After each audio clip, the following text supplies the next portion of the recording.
Hey, welcome to For the Story, the podcast that's almost 100% voiceover. My name's Avery. And I'm a saucy little Bavarian chocolate boy. That's right, this week we watched Willy Wonka and the Chocolate Factory. No. Oh my god, we did not.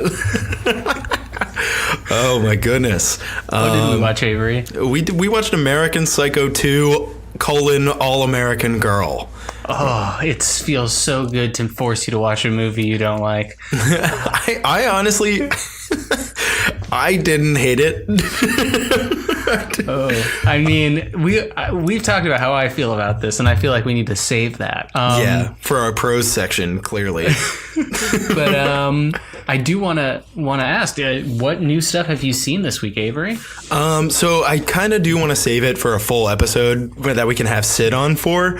But Sid and I both saw Mandy. It had another theatrical release at the Alamo Drafthouse Ritz location downtown, which, by the way, is absolutely fantastic. They have a 70 millimeter theater there, which is super cool. But or a theater that can accommodate that. And Mandy was fucking great. It starts out really slow and then gets really, really fast paced. And it was a lot of fun. I have a question. What's that? Do you think like the Ritz Hotel and like Ritz Crackers are owned by the same people? I would say almost definitely not. I think Ritz is a commonly used like word for like theaters and theatrical stuff. And there's like the Ritz Carlton Hotel and that's like a fancy hotel. But I don't think they're affiliated. People that make Ritz Bits, because like I think that's just a coincidence. Are you sure? Yeah. So what I'm pretty sure the deal with the Ritz Theater downtown is in Austin is that it was like a long-standing theater that Alamo Drafthouse bought because it was probably in like disrepair or something in the 90s. That's what I'm thinking happened. I mean, then they like fixed it up. Everything was in disrepair in the 90s. Maybe not the 90s, maybe the 80s. Yeah. maybe 2001, September 11th, 2001. Oh, Christ. Jesus God. All right, dark. Everyone forgets about the 8th plane. Yeah. Oh, my God. At a movie theater in Austin. Movie theater in Austin, Texas.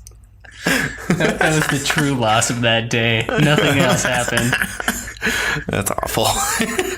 The only podcast that doesn't believe 9/11 ever happened. That's not even true. We are not that podcast. I'm sure that honestly, even if we were that podcast, we wouldn't be the only one. How many like conspiracy theory podcasts do you think there are? Probably like 1,000. That's why I'd like to welcome our guest on, Alex Jones. Everybody, welcome him to the studio. Guys. I don't know what Alex Jones. He kind of sounds like if a honey baked ham was a human. That's what Alex Jones sounds like. I thought that's what he looked like. Coincidentally, it's what he sounds like too. Oh, he sounds like his voice. Okay. Yeah. He definitely seems like an Alex Jones. Much of a, you know? Yeah, he's like, white. That's like a pretty white name. I don't know. I can't do his voice either. It's really like... We're going to have to practice.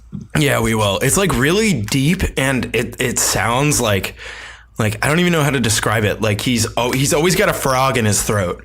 You know what I mean? It sounds like he's like hidden his meds halfway down his throat. But didn't fully swallow them for the mouth check that they do at his insane asylum. Dude, it's crazy. I think he goes on Joe Rogan's podcast a lot, and he's actually a really interesting guy to listen to when he's not the only person saying things. It's very good. He's a weird guy, but he doesn't seem like an outright like bad person to be around. He's just kind of fucking nuts. You know what I mean? Yeah, he's off his meds. That's what I said. Or maybe that's when he's on his meds. He just chills out real hard. You know? We don't know if he takes meds. We should just put that out there. We're just making shit up. But we kind of assume. Anyway. So we don't have a guest this week. So we're just talking about one of our personal favorites. I wanted to say what I saw this week. The second season of Runaways was super dope. Oh, really? Hulu dropped it all at once. They didn't do the one a week thing, which was super annoying. I think you probably recall like a year ago when the last one came out, I kept getting mad because I'm like, it's called Runaways, but they still haven't run away. Yeah. And they ran away in the last episode. Well, now it's awesome. Now it's like now that they're run away. Yeah. Or they've run away. That's good. And they put money into it, and like, I mean, the shitty Velociraptor still looks like a shitty CGI Velociraptor. And Glow Girl looks still like she just is like has like MS Paint on her skin. But Glow Girl. The story's way that she's like half alien, and their power is they glow and shoot light beams at people. That's a pretty cool power, dude. I don't know. Bad name for a superhero, but yeah, I made that one up. The best one's Sister Grimm, Nico. She's like a goth witch, and she has a staff called the Staff of the One, and she can cast any spell once, and it's like connected to Dormammu. It's crazy. Oh, that's really cool, actually. Dormammu. I've come to bargain. I've come to bargain. What is this? He sounds something like that, right? Yeah, he's like a big space face. Yeah. I actually liked the Doctor Strange movie. I don't know why people give it hate. Probably because bunch of dicks, Cumber Dick, like has a really annoying goatee. Eggs Benedict Cucumber Patch is his real name. Oh, okay. Sour Pat. Sour Pats. My favorite I've ever heard, and it's really immature, but it's definitely funny, is "Bend that dick, come in a bitch." Wow, that is super immature. Wow, that is a lot. It's a lot to take in, right? Read it and weep, Ash. No, I don't want to read it. I'm sitting over here. I'm sitting here proud of that. I'm sitting here with a copy of the book, which you told me not to open until we started the podcast. There's so many graphic drawings of stick figures in here, man. Yeah, man. Read it and weep. Jesus. It's like 100 pages, Avery. How'd you have time for this? You worked so much. Yep.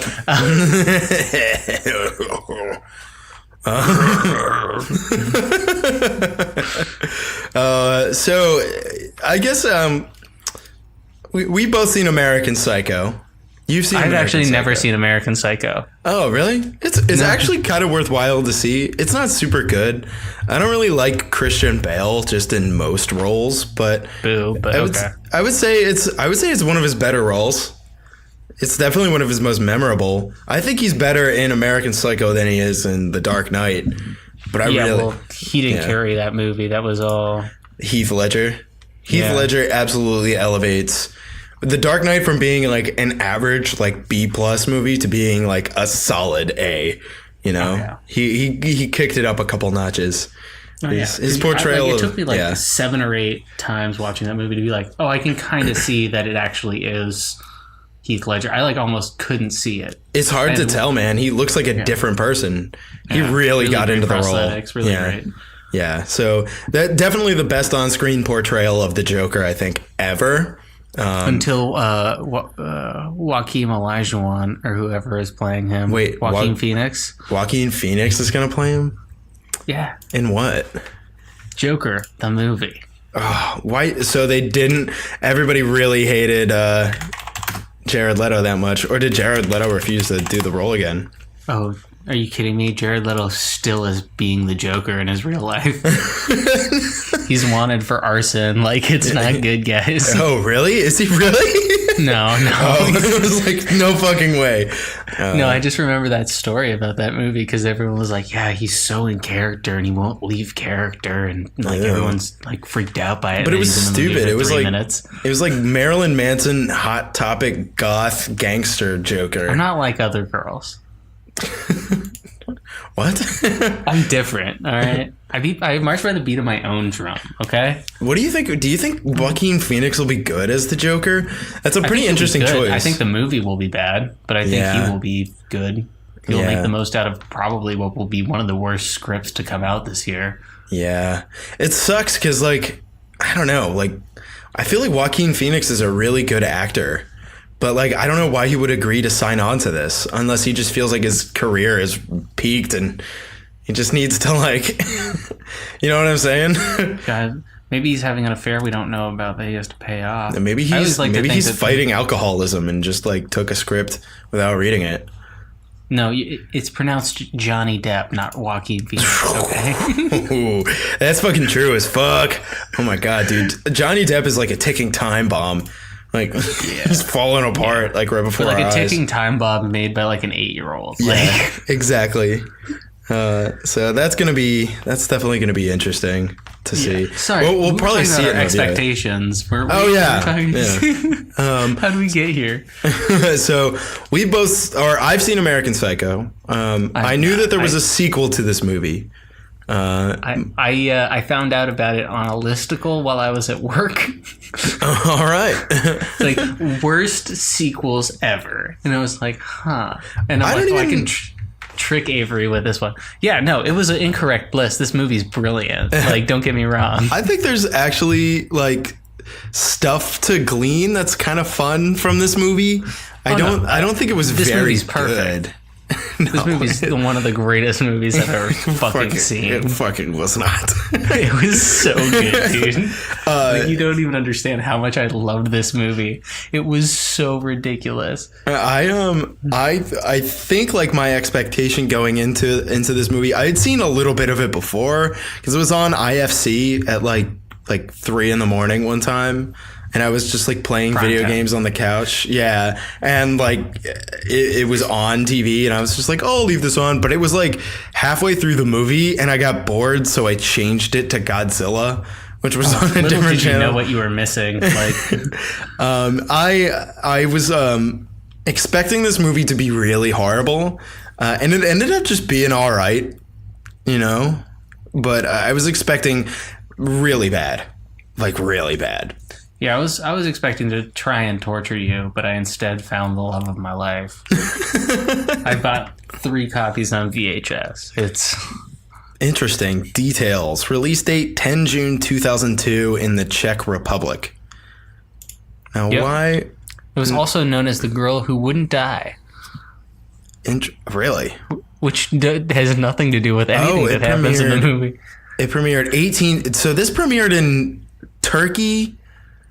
This premiered in the UK, in Turkey, and the Czech Republic, all before it premiered on DVD in the United States. That's very, very weird. So it premiered in the UK on the 22nd of April 2002 on DVD, or it says video premiere, so I'm guessing it's DVD and VHS. And then in Turkey on the 2nd of June on TV. And then it just premiered, I'm guessing theatrically, in the Czech Republic on the 10th of June, 2002. And then in the United States, it premiered on the 18th on DVD. Like, very, very weird.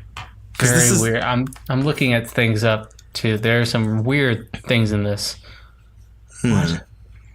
That's so strange. Why would it premiere in the Czech Republic, of all places, before the United States?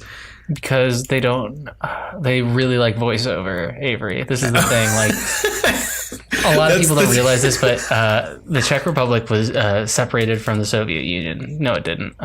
Because what the fuck is this? Because it was Czechoslovakia, right? Right. Yeah, and then it became the Czech Republic and Slovakia.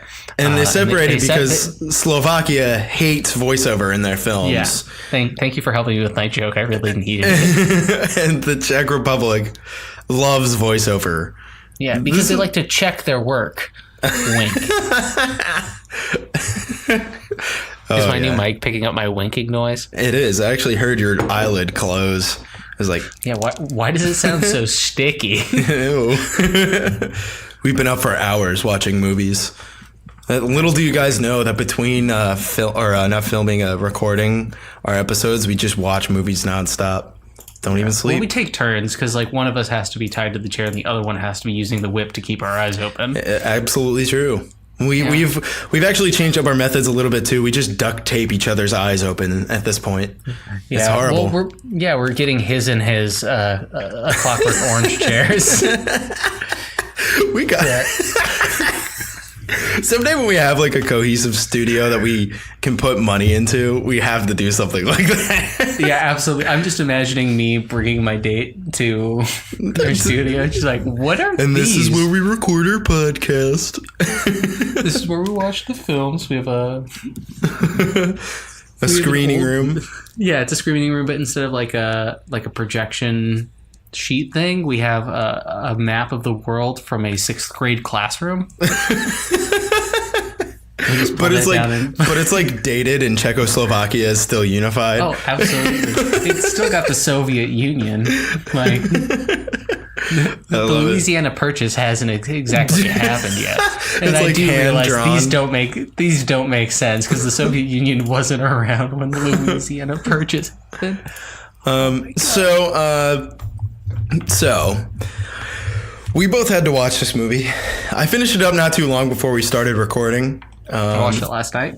And I would like you to start with your pros since you're very passionate about this film. Oh my god. Okay. Yeah. There is something to be said about a movie that has just the gall and lack of self-awareness to have Mila Kunis's shrill voice voicing over literally 70% of the movie. Yeah, I can agree with you there.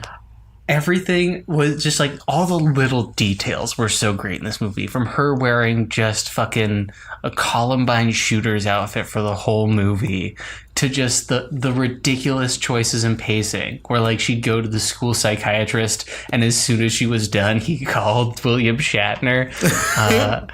And like just the whole premise of I'm the kid, like I killed Patrick Bateman. Now I want to go to Quantico, and William Shatner's my ticket in, baby. And William Shatner, for some reason, went from being like an FBI hotshot to teaching fucking at a school. They had to make up a school name, and it didn't sound like a good school. No, it sounded like a state school, didn't it? Yeah, it was like Kutztown University of Pennsylvania. And like, did you notice that the buildings look like a middle school campus too? Yeah, and the fucking the dorm rooms looked like janitorial closets. Like just the hallway they were in. It was so weird. Yeah. So perfect. But it was supposed to be a really prestigious school. Yeah. And it was. What else was great? Oh, so like she keeps fucking murdering people and no one even notices it until like the end of the movie. Nobody notices the whole movie until the very end. And she's murdering people like in broad daylight. Like she kills one guy just in the library and just leaves him there. And just so she's a freshman and they're serving her alcohol at a restaurant with her date. And like the waiter is like, he seems really uncomfortable, which I thought was an acting choice, but then he's in the movie later and he's just that bad of an actor and it's so incredible. I've literally never seen such a piss poor acting job in my life. Well, I think we should get into the budget and some of the production here because the budget for this movie was $10 million, which there's nothing to laugh. Like $10 million is like right on the border of being a major production budget. You know what I mean? Like, especially in 2002, that's probably more like $17 million nowadays. I'm guessing something like that. Maybe 13 million. But so that's like there. They could have hired better actors unless they blew their entire budget on Mila Kunis and William Shatner, which is Mila Kunis wasn't a thing yet. This is pre that 70s show. She was. No, this isn't pre that 70s show. That 70s show was like 2000. Now we got to find out. I got this. I think this was probably right after. 1998. Yeah, she's like season 4. Yeah, so she was probably on both and like picked this up on the side in like the off season just to have some extra money and like. Yeah, but I'm looking here. She hadn't really been in anything. She'd been in a couple episodes of Seventh Heaven, one episode of Walker, Texas Ranger. She was in a movie called Santa with Muscles. What? Yep. Can we watch that? Yeah, absolutely. He's Santa with muscles. Oh my god. An evil millionaire believes he's Santa Claus after an accident renders him an amnesiac. That sounds awesome. With Hulk Hogan, Don Stark, Garrett Morris, Mila Kunis, Clint Howard, 96. Ed Begley Jr. Ed Begley Jr. is in this. Why? Dude, oh my god, William this looks Newman. Awful. He's naughty. He's nice. He's coming to save Christmas. We should have watched this for Christmas this year. Oh, well. We should have. We could just extend Christmas. Whatever. Yeah. We'll do it in nosebleedingly bad, worst ever. Please kill me. That's the #1 review on IMDb. This just goes to show that that Hogan is as bad on the big screen as he is in the squared circle. How this film could ever have been commissioned is beyond belief. I hope someone was fired or even tortured for the production of this film. Oh my god. Wait, so it was... But is it... Wait. I want to go down a rabbit hole of this, but I need to talk more about how American Psycho 2 is one of the greatest films of all time. Go ahead. Hit me with some more stuff. I'm curious what else you have for this. Okay. If you say the soundtrack, I swear to fucking God. No, the soundtrack was god-awful. I will say that. Fucking bad. Why she kills people is so bizarrely random. It seems just like I think they were trying to like meditate on serial killers a little bit, because there's like parts when she's in the class, right, and she's talking like about Ted Bundy and how he began to be like very meditated, and then as he got more and more desperate to kill, he got sloppy and was just killing for passion, and that's kind of what she's doing. She's premeditated in the beginning. No, she doesn't get sloppy. But she was sloppy the whole time, and just everybody was dumb. Even the sheriffs were dumb. Yeah, no, because they didn't even notice that she was giving a look to the camera and freeze framing. There's like 15 missing person cases. Isn't that funny? And guys like drinking a beer and like eating a donut. That's pretty weird. I just love the fact that like in this movie, when she talks to the psychiatrist, he figures out that she's a sociopath with like homicidal tendencies, and he like has her completely pegged from like a 5-minute conversation during which she says nothing that's not that normal. Yeah, she just sounds like she has like issues. She's really passionate, and it's like a type A whatever. It's incredible. But I think she gets like, because the big twist in this movie is Rachel Newman, who is played by Mila Kunis, isn't actually Rachel Newman. Rachel Newman is a girl that she murdered. Yeah, that's a pretty big spoiler, but we could, whatever. Whenever we I was hesitated like, before. That's actually a pretty smart one. I thought that was kind of fun. I like that a lot. Fun. When I got to that part and I saw that she actually wasn't Rachel Newman, and that she's had Rachel Newman just in her closet for like the entire semester. Who hasn't noticed that? Like, they make a note of it like at the end of it seems like they like chose to do that at the end of the movie, like very last minute. Yeah, like they had already written 3/4 of the script and they didn't know what to do with it, so they were like, oh, and the original Rachel Newman's in her closet. Yeah, I could see that. Yeah, because like the guy who comes over, and one of my favorite scenes, Brian, one of the guys that is, so she's directly competing with like 3 people, an African-American gentleman who's just as smart as her, Brian, who's really rich but not quite as smart as her, and Cassandra, who's fucking Captain Kirk. Yeah, exactly. And she kills all of them. The idea is that she's trying to kill people to get them out of her way, so she could be the teacher's assistant for Captain Kirk, so she can get into Quantico to be an FBI agent, because that's what she wants more than anything else. Kind of. It gets really confusing towards the end. Yeah. And so basically, she talks to the shrink. The shrink kind of figures out what she's all about, and then says to William Shatner, who in a classic case of the old switcheroo, thinks that he's talking about Cassandra, or like vice versa, I think is what it is. So yeah, because they fucking. Yeah, I mean fucking. and so that's what they think. Is that they both are thinking of 2 different people, and the shrink thinks that Rachel Newman or Mila Kunis is dead, when in reality Mila Kunis had killed the blonde girl Cassandra, who was actually fucking Captain Kirk. Right, and like made it look like, because like she found out that she was gonna be given the TA position. Yeah, which is part of one of the other really great things about this film, is that she's literally murdering like 8 people because she wants a teacher's aide position. Yeah. Like, I can't think of any more ridiculous stakes. I don't care how you swing it. It's like you're still trying to be a TA, a glorified administrative assistant. What's interesting to me is like it shows her doing her like first kill, which is in Patrick Bateman's apartment with like her babysitter who is also dating Captain Kirk. And fucking Patrick Bateman. Yeah, at the same time, and Patrick Bateman murders her, At the same time. and then Mila Kunis murders Patrick Bateman. And it's just like so many coincidences that like line up, and it's all revealed at the end that all of this had been happening. And it's just like it's insane. Yeah. It's insane. And then like she has the fucking gall, like during a speech at Quantico, to the fucking, you know, the shrink who's like, yeah, Rachel Newman, I wish I could talk to her and she wasn't fucking dead because she was so interesting, you know?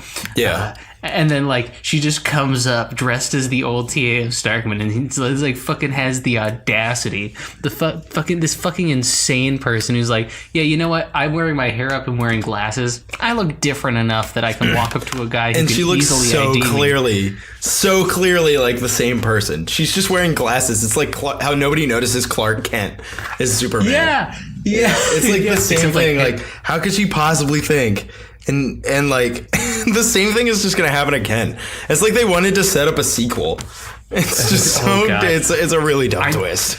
I'll personally find the $10 million to have another one made. Then nowadays, I think do it. You're gonna need more than $10 million because Mila Kunis is actually a name now. She was probably pretty cheap to get at the time. You know, I'll literally do anything to get it. Oh my God. No one's gonna stand in my fucking way. You're gonna murder your co-host. I just not even you are gonna be able to stop me, Avery. Oh God. On the air, we have admission of guilt. So that's basically the story here. I'm trying to think of some like really great positives because I didn't hate this. I thought that the twists were fun. I thought that some of the goofs and the cheapness of the movie was enjoyable. It was the strangulation part. That was my favorite part. Yeah, I thought like there was this one. So she kills like this guy that she goes on the date with. She murders him with a condom by strangling him, and then afterwards she says "rib for her pleasure." And like snaps it. You can tell that was her choice. She's a genius. It's just like that's the dumbest thing. To imagine she just lowered her standards all the way down to doing TED 2 after this fucking masterpiece. Like, I'm just thinking, like, it'd be interesting if, like, the condom being ribbed had something to do with him dying, but, like, it didn't. She just strangled him with a condom, which, by the way, would break. Like, for sure. Regardless. Anyway, I don't know. I found this movie to have some enjoyable parts like that. And I thought the movie was, like, dark, but like lighthearted too, almost like comically dark, which was cool. And it was very much highlighted by the horrible soundtrack, which, oh my God, it was so perfect. It was like literally I couldn't tell if they were ever playing a different song. And during some of the like the more action scenes, like there's a short car chase towards the end, they're playing like this like upbeat, like not like ominous. It just made like everybody look like a bumbling idiot. It was like boop dee boop, like this ridiculous song where she was like driving away, and all the a lot of the like the non like original songs like that they clearly licensed for this movie, none of those were like they all sounded just service to make her look really stupid, like as if she was like just like some idiot sloppily killing these people, like bum bum bum bum bum, as going around murdering people. They did have one like pretty well known artist in the whole thing, and that was like Imogen Heap. Oh yeah, I've heard of them. I actually recognize. I think I know which one you're talking about. Yeah, they kind of sound like who do they sound like? They sound like the Wonderwall guys, Oasis. They sound yeah. Right. I always know them from that one song with like way too many layers. It's like I can't even. I can't. I'm not a singer, but it's like, Yeah. what the hell Oh is yeah. going on? Yeah. And it's like, so No, I'm sorry. I'm just gonna keep cutting you out singing. so that was like, I don't know, all of the original songs that they picked were really like late 90s, like punk, not punk, but like poppy, like punk kind of songs that like sort of, they were like, a lot of them were about her being a girl and stuff, which was like clearly what they were trying to get across. It's like the first one, but she's a girl this time. It's just like, ugh. Yeah. Just It was very, exactly like that. yeah, and a lot of the non like just straight up music video songs were really, I don't know how to say it, but they just were dumb. It was just like a lot of dumb, and I mean, okay, can I say one more positive? Yeah, Mila yeah. Kunis is really good at throwing frisbees. yeah, like, I saw that. freakishly good. That looked like it was like in crazy. camera. Yeah. She just caught it and threw it back and was like dork or something like that. Yeah. And that Yeah, looked like, she's- I wonder how many times they had to do that take. You think that took a while? I think she did it the first time. Maybe. And like it was just like she did it on the first take, and like they were just like, oh my god, like we got to keep that. You think that's what happened? Maybe. Yeah, I don't know. There's not much other good things I have to say about this. I think everything that's bad about this movie is also what's good. Yeah, that's a good point. Yeah, it definitely was interesting. I wouldn't call it like, I'm like on IMDb and I see it on like worst movies ever, worst movies of all time. No, this On this movie list. was a laugh. This movie was fun. Yeah, like it's definitely not one of the worst movies I've ever seen. There's a whole bunch of other bad ones bad choices This for is this. like Barely Lethal in terms of it's just like a really fun bad movie. And unlike Barely Lethal, the Yeah. fun time's an hour 24. I can't fucking complain. Yeah, like an hour and 24. It wasn't terrible by any means, and a lot of like what was terrible also definitely made it enjoyable. Yeah, exactly. Yeah, like This movie's genius. Like I don't think it's genius, but I do Yeah, think it's that perfect. it's an hour and 24 minutes, and that makes it actually kind of good. Like if this movie What's your was 2 favorite hours long, Mila it'd be a Kunis? little. What's that? What's your favorite Mila Kunis acting role ever? I think the one that I remember the most fondly is when she's in Forgetting Sarah Marshall, which I think is a pretty okay movie.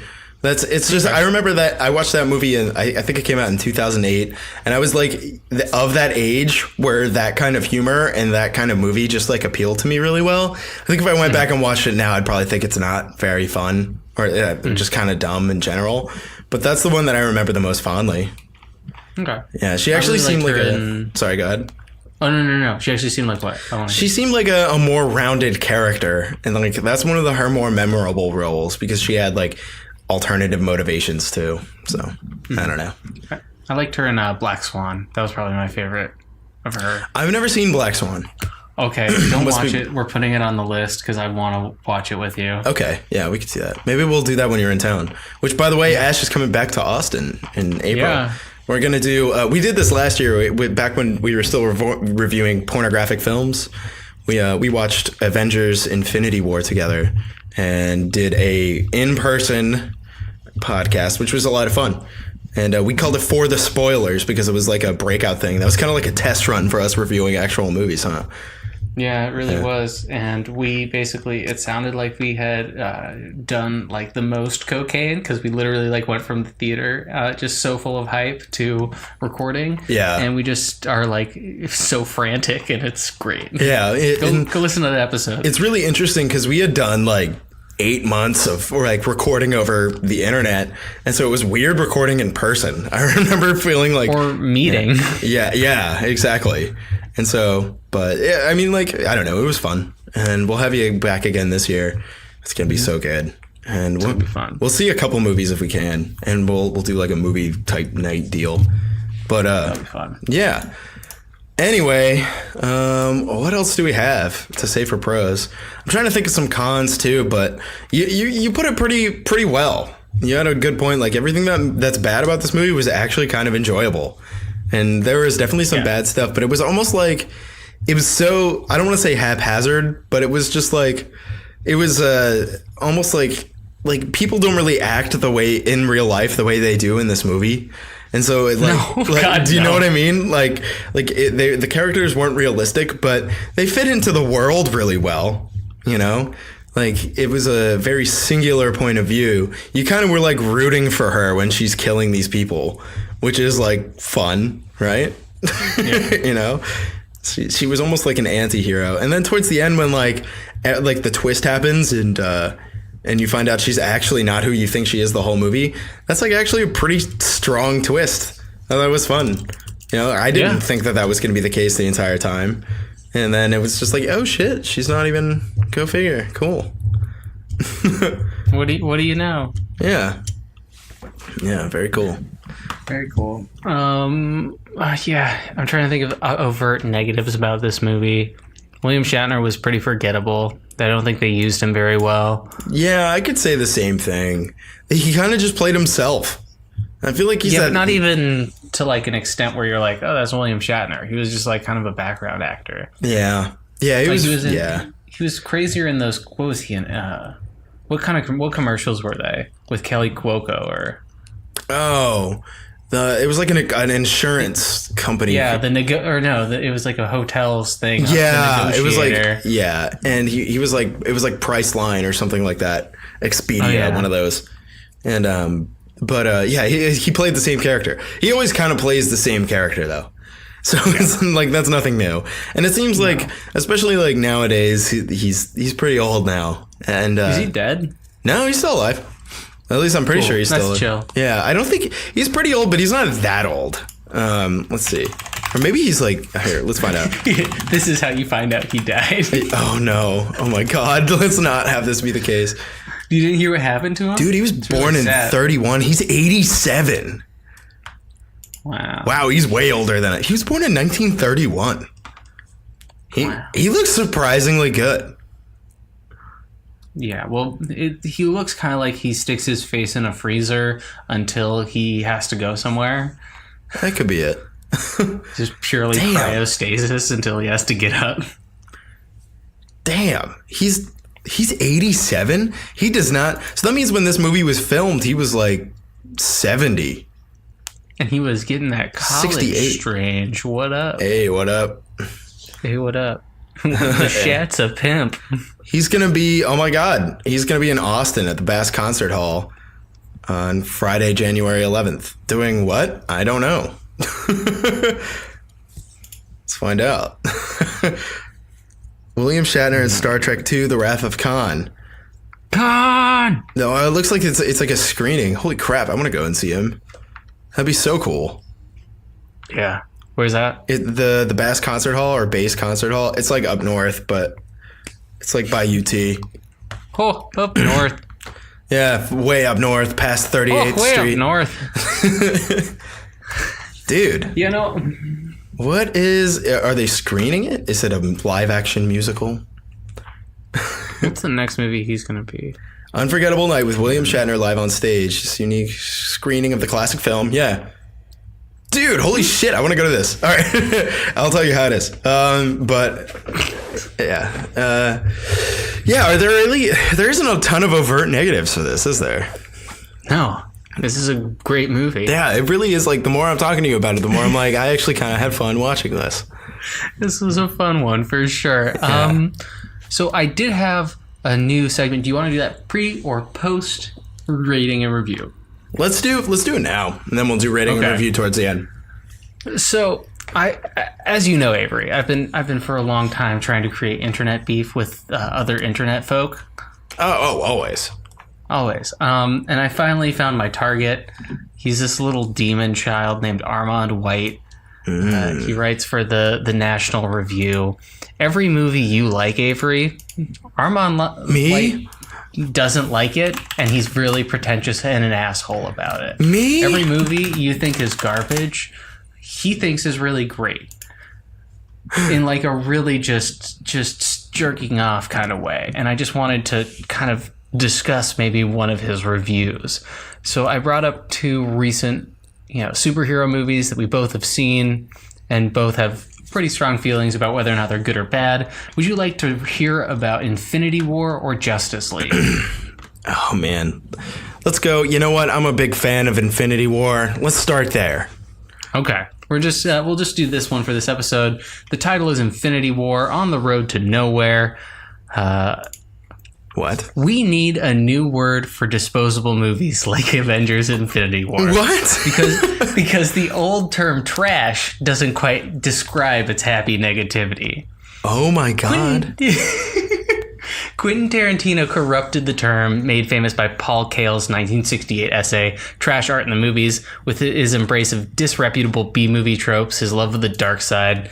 Oh, so he hates Quentin Tarantino. What? Of all directors, Tarantino's the only person making original film nowadays. Yeah, it's so stylized and like ridiculous, and like the idea that it's like, I don't know.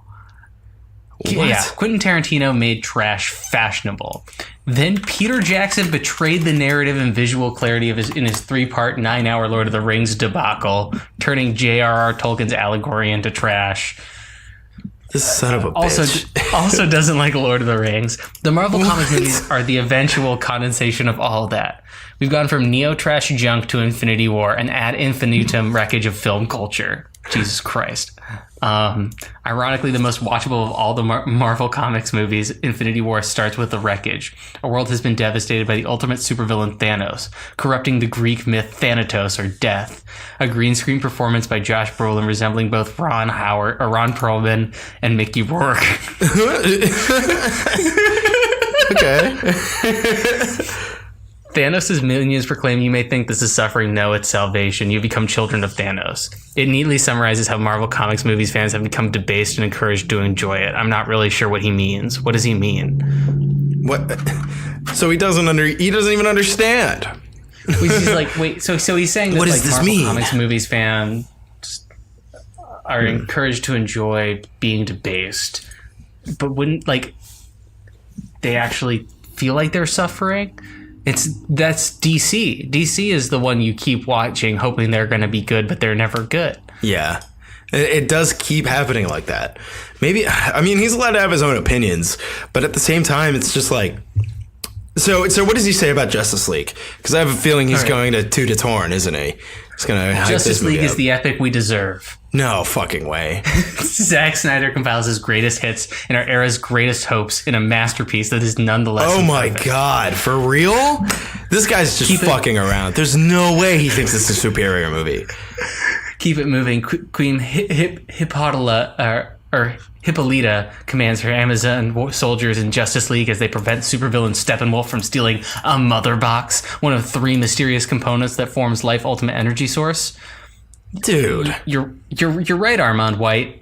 They are very vague about how the mother boxes work in those movies. You think it's art and are an idiot. That's just this is the moment that Justice League begins to soar. Oh my God. You gotta be kidding me though. Like, okay, I'm a young person. I've seen a lot of movies, but like, I think that people, I don't know, this guy specifically probably doesn't understand the amount of like effort that goes into a movie like Infinity War in the way that, I guess he calls it being debased. But the thing is that it's not even being debased. It's actually like setting up stakes. You know? Yeah, I mean, the thing that you like, I've been getting really mad at Armand White movie reviews. He is a very simply tasted man. He likes good versus evil, and nuance really bugs him. Okay. So here's what he says. Our culture has lost appreciation for the true aesthetics of cinema, which suffer from competition with inferior forms. Television, video games, and even comic books themselves with their two-dimensional limitations. So the Christopher Nolan Batman films with their pseudo-profound nihilism were destructive enough. An even worse influence was the Marvel Universe films that lacked artistry. Again, I don't know what he means by artistry. Ironically, Marvel movies also refused the seriousness that Nolan had faked, a feat such capitalist cunning that it flattered consumers' egos. Plus, those Nolan and Marvel films were all poorly made. No. What? He just even like I don't like Christian Bale very much, but there was a lot of care that went into those Nolan Batman films. There's a lot of care. And Infinity War, how much like fucking love do you think went into that? Like just wrong on so many levels. So he basically goes on to say that Zack Snyder created a comic book movie renaissance with Watchmen, which is like a really weird movie. Like, it's a good movie. I think Watchmen's one of Zack Snyder's better ones. I think it's his only good superhero movie. Yeah, for sure. I think that's probably why he was picked to do the DC universe, like putting all their eggs in basically Zack Snyder's basket with that. Probably because of Watchmen. And I kind of see where he's getting at when he's trying to say that that really started the Renaissance. But like you could say the same thing about movies like Blade. You know? Oh, Blade, definitely. Even the X-Men. Yeah, X-Men is another great example. Yeah. Any semblance that Mr. Armand White has to a good argument is just destroyed in his next coming sentences. The schoolyard game of lambasting Snyder's magnificent Man of Steel and even more intricate Batman versus Superman Dawn of Justice almost directly parallels the unsettled breakdown of our political process. This is the one thing about Armand White. Everything is political. This year's post-election... delusional praise for the utterly mediocre Wonder Woman is a symptom of our current political paralysis. I don't understand what that means. He doesn't explain anything that he means. Yeah, he doesn't. I don't understand. I just wanted to bring to light Armand White and introduce him so that in the future, it's really, we watch like, yeah. Oh, go ahead. Yeah, I was going to say, it's really interesting how it's like everything that's generally widely well received, he seems to dislike. Have you noticed that? He hated. He's one of the people that was like, Spider-Man's not black actually, and Into the Spider-Verse is too political. And I'm over here going, there's a pig, there's a dang pig in the movie, and that's what he chose. Spider-Man's also not a pig. Yeah, he's also not a robot spider. Yeah, he completely missed the purpose of that movie. Then. Is what that means. That's exactly what that means, right? I look forward to finding whenever we do theatrical releases the week after, as soon as his review comes up, we can kind of go back to our last movie and kind of discuss the differences between what Armand White, this monster troll, I can't believe he loves Dawn of Justice. But like of all movies, that movie is just like bleak and not enjoyable. It's just not a fun movie. I guess like his argument would probably be like, well, it's not supposed to be fun. But like, yeah, it is. It's a superhero movie, dude. That's the thing that DC has failed to do, is make movies that are enjoyable to watch. And even like they're more interesting characters. Like, do you know the like comic book backstory of Doomsday? No, I do not. It's rad as shit. So he was made on an alien planet that was so inhospitable that nothing could live on it. And this guy basically took this baby and he would throw it out into the wilderness and wait for it to die, collect a sample of its tissue and clone it to try and rapidly do evolution. And basically just waited until he could survive out there. And then he became Doomsday, something that will always come back to life and never can be killed the same way twice. See, like, that's really cool. And what they did in BVS was just reduce that down to Lex Luthor just being like, and here's a monster you have to fight. Right? Yeah. Like, that's basically what happened. Zod? Yeah. Man. I just wanted to bring him to light because I just felt that's interesting. Okay, I got really mad this month just reading his interviews, and I wanted to introduce you to his just terrible opinions. I think that he is just a self-serving contrarian. I think I think so too. And he hides behind a lot of pretentiousness. Like I think he doesn't. I think he doesn't like things that are popular, and finds himself smarter because he sees the nuances that other people can't see, and in films that other people typically don't like. I think that's what it is. I think he just wants to be a contrarian. Yeah, it's a whole phenomenon of people who like felt their smartest in high school when they played devil's advocate. Yeah, and like the teacher like rewarded them for it, like, but that's a good point. Yeah, and now they think that that's like because no one else would fucking do it. Yeah. He hated Mission Impossible Fallout. He hated Black Klansman. God, he hated. He loved Peppermint, which was got a 12% on Rotten Tomatoes. Yeah, he's a sociopath. Interesting. I found his National Review site, and I'm looking at Mary Poppins Returns with a socialist subtext. Jesus fucking Christ! No, everything's so political to him. It's insane. I don't understand. He hated 8th Grade, which we're gonna watch at some point. I haven't seen that one. Oh, that's directed by what's his face? Bo Burnham. Oh, it was Bo Burnham. Oh, yeah. Okay. Maybe I'm thinking of something else. It's actually apparently one of the best movies of last year. Really? Yeah, we should check that out then. Oh yeah. Rock and Roll X-Man and Bohemian Rhapsody. What does that even mean? Because he mid-90s is the one that I'm thinking of, not 8th Grade. Mid-90s. Jonah Hill directed it. Oh, is that the one with all the skateboarding? Yeah, I kind of want to see it, but I haven't heard anything about it. I think it got a really small release. Oh, he loved Transformers: The Last Night. But why? Why? He hated Wonder Woman. Interesting. Okay. God. He's great. He's such an interesting character, and I just want more of him on our show because we don't get enough contrarians. Everyone we bring on, if they have a different opinion than us, they like present it really eloquently and are intelligent about it. Yeah. He just talks down to us. So I just, yeah, it's a lot of that. What if we get him on the show? Let's see if we can get in touch with him. Can you strangle someone via the internet? Yeah, actually. It's called slander. Cool. Then maybe we shouldn't, because I don't want to get in trouble. Yeah, I would like to have him on here. He didn't like Logan, but he liked Resident Evil: The Final Chapter. Why? What the fuck? He hated Get Out. Did you see Get Out? I haven't seen Get Out yet. I heard it's pretty good. God, there's that one's a fun one. I thought that it was just, God, we have so many movies to watch. This is so great. Isn't it fun being excited about our podcast now? No, it's exhausting. No, it's so much less exhausting than trying to review porn. That's fair. Yeah.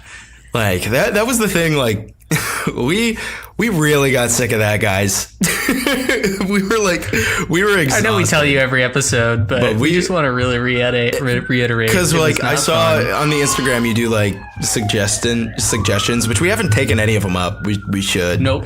We should at some point. But what am I trying to say? But like people, there was one where somebody asked like, when will you guys do another porn film?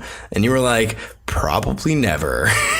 It's like, I'm sorry we changed it up on you guys, but at the same time, like, this is better for us, and it's ultimately, I think, going to be better for you guys. So yeah, because we're able to produce like content that's like that we're passionate about and we have fun with. And actually keep doing it instead of giving up. Yeah, because we fucking gave up, which sucked. Oh yeah, and neither of us really wanted to do that. We both got really swamped with a whole bunch of work and life stuff, but at the same time, it was just like we weren't excited to go back to it.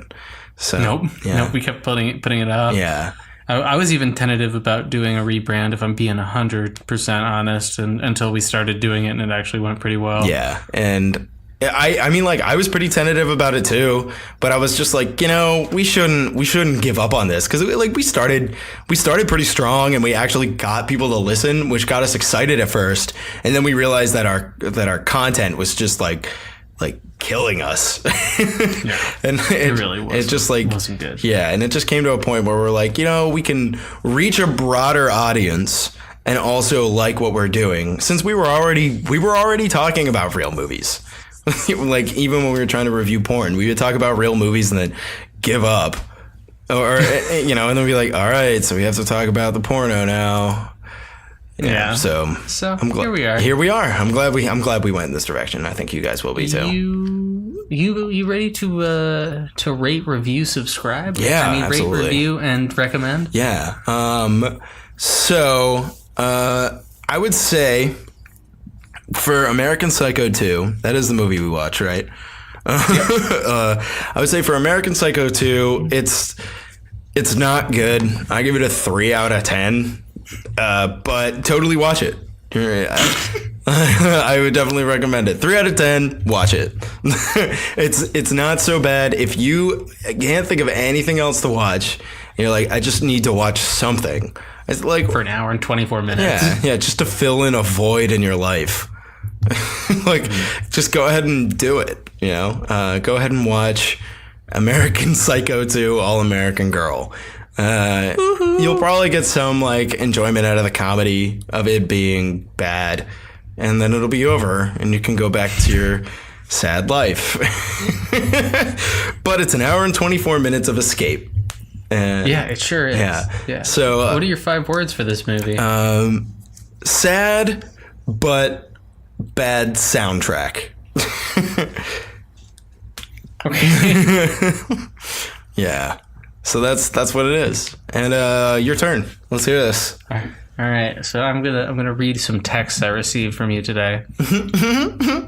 Why did Mila Kunis take this weird role? Fair enough. Oh shit, William Shatner too? How are these freshman kids getting served martinis and shit? Aren't they like 18? I actually do kind of like this though. It's so goofy and clearly straight to DVD. I love it. Yeah, it's fucking true. She has so much voiceover. Like, whose decision was it to make this movie a diary? Written for her pleasure. Why is the music so derpy? Well. All right, this movie had derpy music. It had way too much voiceover and exposition. But it had a twist that I didn't see coming. All of these things are things I can't say about Aquaman. That's fucking true. I don't know. Aquaman had a pretty derpy soundtrack too. No, I'm saying they have the exact same thing. They're the exact same thing. But I liked this movie. Yeah. I think the highest rating was a 7 on Aquaman on the last episode. So I'm going to give this movie a 7.5. Fuck you, Aquaman. Perfect. Awesome. And my 5 words are going to be, I'm not like other girls. Okay. Oh, that was one of the songs, right? No, it's just did like... she actually say that in the movie? Because that'd be stupid. No, but that was like the vibe. Have you ever... Yeah, you haven't Tindered as much as I have in my past, where just girls are like, I'm different, like... I like beer, and I like different. Girls who are imagine like I think the internet term is a pick me bitch, where girls are just like I'm different. I'm like not like other girls. Like I love rock and roll and like motorcycles and traveling the world. And I'm like great, like just like every other girl. Like you're why are you trying so hard? Like I don't try this hard, and I'm a guy, and like I have to. I Tindered a little bit, but I think I know. I know who you're talking about. You know the kind of girl. Yeah. And so that's exactly who Mila Kunis is. Yeah, in real life too. Like the kind of girl who... I don't want to get rude and sexist. I'm not going to. I'm not going to go where I'm going to go with that. But no. I mean, like, it's not even a sexist thing. It's just just be yourself. Don't try so hard. That's my recommendation for people of all sexes. All genders, all orientations. It always works. If you're just honest with people and you just chill out, just, focus on yourself and just wait because people will come. Dating advice from Avery. Bam. Yeah, just be yourself and you'll attract someone who's attracted to yourself. Exactly. If you have a passion, if you do something cool, or something that you think is cool. If it's something you think is cool. Like my butthole art. Yeah. Or my porno podcast. I think we're talking about the same thing. I think we are. And if you're passionate about something, it doesn't matter if it's Dungeons and Dragons, a porno podcast, doesn't matter if it's anything. If it's dumb art, puppy play. Exactly. It doesn't matter if you have a cat. Like if you're passionate about something in your own life that you... I feel like you don't know what puppy play is. I don't want to. I'm going to send you a photo. No, don't. Come on. Are you really going to? All right, now I want to see it. Go ahead. Send me a picture. 1 second. I have to turn off safe search. Oh, God. Jesus Christ. I use my... I can hear you laughing and breathing into the new microphone. Oh, God. Yeah, Ash got a new microphone, by the way, guys. You could probably tell. It's good. Yeah, because someone got it for me. Some sucker. Yeah, some fucking sucker. Oh, Christ. This is exactly as bad as I thought it would be. Ew, dude. Oh. It's puppy play. Why don't you describe in vivid detail what this looks like? Here, send a better one. There's a very uncomfortable, frumpy looking woman in very frumpy clothing next to what I'm guessing is a man in a full spotted Dalmatian costume that is skin tight. With floppy ears and everything. God, that's like a horror image. We should put, oh my God, man. That's in front of like the Australian Capitol building or something. What the hell is this? Oh my God. Dude, this should be like a cursed image. This first one, you should put on cursed images. I just want to remind you that you didn't know what I was talking about. You're like, yeah, what if you like cats? That's fine. Yeah, whatever. Like they were the same thing. Just be passionate about something. Probably if you're don't drop puppy play onto people first date. Yeah. But that's like a couple years together type conversation. But like I don't know, like it just be yourself. Be into something. Okay. If you're really into video games, maybe don't be. No, not even that. Maybe like have a way for it to possibly make money in the future.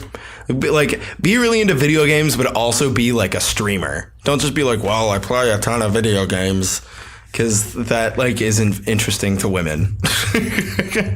Unless you're like competitive. So yeah, that's all I got. I'm the best fucking Wii tennis player in North America. See, that's just like fun though, because Wii tennis is definitely enjoyable, and that's a great idea for a date. Wii tennis. No, I like roller rink. That's my favorite first date. Yeah, that's a good spot. Roller rink or like, I don't know, pool halls. Bowling. Bowling is so much fun. Don't knock bowling. That's a good fucking date idea. I know you assume I'm making fun of everyone, but I do like bowling. Bowling is great. I'm terrible at it. Yeah, I'm bad too, but so is like most everyone. You know what I mean? But I'm so competitive, Avery. I screamed at someone last time I played. Dude, you're so manic too. We should go bowling once you're here. Oh my God. I think you know who would love that is fucking Sydney. Sydney would love to go bowling. I'd get, if she was better than me, I'd be so mad. She probably will be too. She's that kind of girl, dude. She's like that kind of girl who thinks she's bad at stuff and then like is really fucking great. She's like, look at that. And that's what she'll say. She'll be like, oh, guess I won. And I talk so much shit. It's not good. I'm so competitive. Okay. That'll be great. Yeah. You barely met Sid when you were here last time. Nope. She gave me a hug, and then I went to go shimmy on top of the jackalope statue, and then she sat behind me like, hey, stop it, I'm fucking doing something. She's the best, dude. She's sick. Yeah, so you'll hang out with her more. She's fucking awesome. And we'll do a big group podcast. I'm thinking when you come, just bring your microphone, and then we can have two mics at the same time, and it'll be... Okay. Yeah, exactly. Isn't it great getting up real close and just hearing the juicy timbres of your own voice? I wanted to let you guys know that next week we're watching Daredevil. Exactly. 2003. Yeah, so last episode was the big Aquaman episode, and we did our picks, and we are bringing Daredevil to you next week. I did that to torture Ash. Yeah. Bullseye. Well, I tried to... Oh my God. All right. I think we should probably let him go at this point, unless you have anything left to say. And our terrible dating advice show that we're going to launch now. Oh, yeah. We should do a dating advice show. God, that'd be so terrible. I think it sounds like it would be pretty good, actually. I date in LA. It's the worst thing on the planet. Oh, yeah. That's probably pretty bad. Yeah. He's never going to be rich. He's lying to me. Didn't you overhear that once? Oh, no, that was... Oh, yeah, that's right. That was at that I was waiting to talk to the homie. Oh, my God. That is so... I forgot all about that. He's just lying to me. He's never going to be rich. He keeps acting like he's gonna get rich, but he's never gonna get rich, and I feel like he's lying to me. God. Well, fuck you, LA. Yeah. All right. Well, that's I think that's it for us for the night. Excuse me. We will talk to you guys later. Everybody have a good night. Have a safe drive home if you're driving home from New Year's festivities. I don't know what else. I don't know. What I'm trying to you're say. really late. Yeah, whatever. Happy 2020. Yeet. and we'll see you guys all throughout the rest of 2020. Yeet. Yeet is right. All right, goodbye. We love you guys. Bye. Yeet.